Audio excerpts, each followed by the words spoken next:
বৃদ্ধির লোক নাকি আজকে ফলস পুরো ফলস বৃদ্ধির লোক। হ্যাঁ, কেন হচ্ছে এটা তোমার? অ্যাকচুয়ালি ওই ক্যামেরা অ্যাভেলেবেল আউটডোর শ্যুট ওইসবের জন্য, মানে আউটডোরে যাওয়াটা পসিবল হবে না, তো বাড়ির লোকেশানে ফটো তোলা। কিন্তু তোমার তো বাগদা বাড়ি মানে ভালোই লোকেশন গো, কাছাকাছি। আসলে যাই যে ফটোগ্রাফি ও আছে, আগে একটা বৃদ্ধি লুকে শ্যুট নিতে চাই, যার মানে ওরা যে একটা ভালো ক্যামেরা করেছে, তো ওটা ওই দিন অ্যাভেলেবেল থাকবে না, তার জন্য আগে থেকে।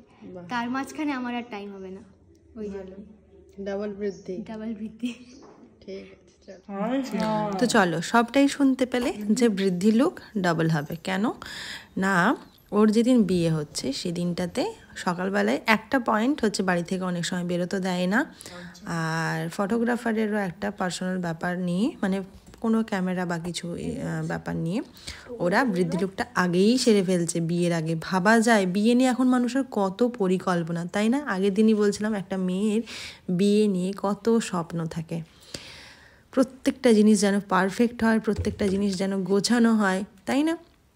তবে কিছুটা হয়, আবার কিছু কিছু জিনিস হয় না, কিন্তু প্ল্যানিংটা অনেক বড় রাখলে তখন সেখান থেকে একটু একটু বাদ গেলে কোনো অসুবিধা হয় না, সেরকমই একটা ওর ব্যাপার। তো যাই হোক, ওর মনের মতো করে সাজিয়ে দিলাম। ও বলেছিল একটা সিম্পলের ওপর লুক দিয়ে দাও যেটা ওর শ্যুট হবে। আর এখানে দেখো, আমাদের যে লাইট দিয়ে ওকে ফটো তোলা হচ্ছিল সেই লাইটটা চার্জ ছিল না ঠিকই, কিন্তু একটা জিনিস ভালো হয়েওছে যে এটা থেকে তোমরা লাইট পড়লে মেকআপটা দেখতে পাচ্ছ, আবার লাইট না পড়লেও মেকআপটা দেখতে পাচ্ছ, তো যেটা তোমাদের জন্য খুব দরকার। অনেক সময় ভাবতে পারো যে লাইটের জন্যই মনে হয় মেকআপটা ভালো লাগে, কিন্তু লাইট অফ হলেও দেখো মেকআপটা কতটাই সুন্দর, তাই না?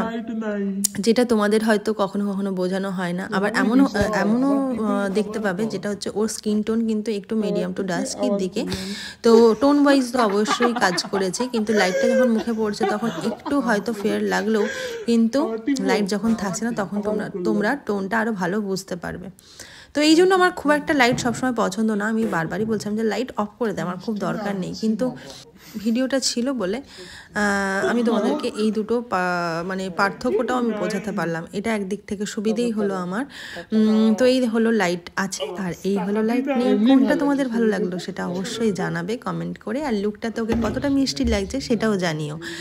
আর ও কিন্তু ভীষণই মিষ্টি, ওর প্ল্যানিংটা শুনে আমার খুব ভালোও লাগলো। আর ওর অবশ্যই ব্রাইডাল লুক এর জন্য আমার বুকিং আছে, তো সেটাও তোমরা দেখতে পাবে কয়েকদিনের মধ্যেই। সেই ভিডিও তোমাদের সাথে শেয়ার করবো যে ব্রাইডাল লুকটাও ওর কেমন দিলাম।